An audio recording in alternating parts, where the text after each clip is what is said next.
Hello, YouTube, and welcome to The Real Siberius. This episode is about watching the NBA. I started watching the NBA in 1984. I was 8 years old. I still remember it vividly because that day changed my life. I found a passion. I found an obsession. I found a love I thought would never end. Or so I thought. From 1994, from 1984 to 1998, the NBA was like my gospel. I watched it more than I watched Saturday morning cartoons. And if you're old like me, you know that's a huge deal. I would watch games between two teams I didn't care about just because I loved the game. I would arbitrarily pick a winner in my head, and then I'd get pissed off if they didn't win.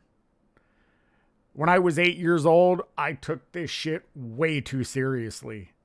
I was emotionally invested. I stopped watching the NBA when Jordan retired. I was 22 years old, and I thought to myself, it's never going to get better than this. And little did I know I was right. I actually didn't watch an NBA game again until 2020. It was during lockdown. I was stuck at home. I had nothing to do. And I thought, hey, why not try the NBA again? It turned out to be a terrible mistake. I remember the first game I watched after a 22-year-long break. I don't remember the teams that were playing. I don't remember the players. I remember it because as I watched the game, I thought to myself that they implemented COVID rules to protect players.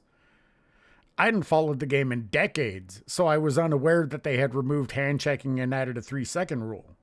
I simply thought they added social distancing to basketball. We were in the middle of a pandemic, so it made sense. When I started educating myself on the modern game and refreshing myself with the rules, I learned about the changes, and I was disgusted. How do you remove defense from the game?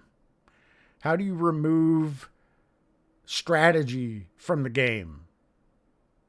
How do you prioritize offense over defense? It was hard for me to comprehend how somebody could consider themselves great playing in this weak, watered down version of the game that I loved.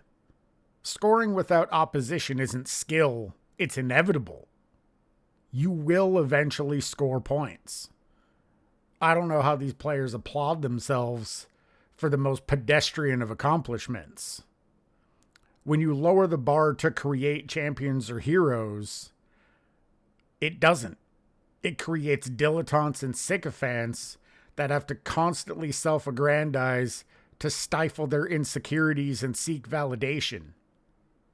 I was genuinely disappointed. I was heartbroken. I keep watching because I keep waiting for a new player to emerge that will restore all of my faith, all of my passion for this game that I've loved for 40 plus years. And it hasn't happened yet. And then on top of that, and I've seen some of the content creators that I watch talk about this in their recent videos, it's actually really difficult to watch all the games. You have to have multiple streaming platforms. They all cost money. It's like they're intentionally trying to make it difficult to watch. And what makes it worse, it's a subpar product. So now you're challenging me to watch something that sucks. And then when I hear the players talk about it, they blame the fans for not enjoying the product. And the commissioner clearly doesn't care about the fans. So it's really challenging for me when the game isn't as good, the players don't seem to care, and certainly don't care what the fans think. They're blaming them for the NBA's lack of success. a commissioner that doesn't care, and it's really difficult to watch, I feel like I'm missing something. Improve the product, improve the accessibility, care about the people that purchase that product, and I think we fix a lot of the problems. It pisses me off. I love this game, and it feels like all of the people that are responsible for holding it up, for maintaining the standard, for playing the game, don't care as much as I do. How am I supposed to feel about that? Pissed off is how I feel. And I have to imagine that many of the people that watch this channel, that pay attention to the things that I've said, that pay attention and follow a lot of the other content creators that I follow, feel the same way. So I just feel like I have to be a voice. I can't just sit idly by and hope that something changes. I have to at least voice my opinion. And hopefully I can inspire others to do the same. Anyway, I've been thinking about this lately because the reality is the NBA season is starting again relatively soon.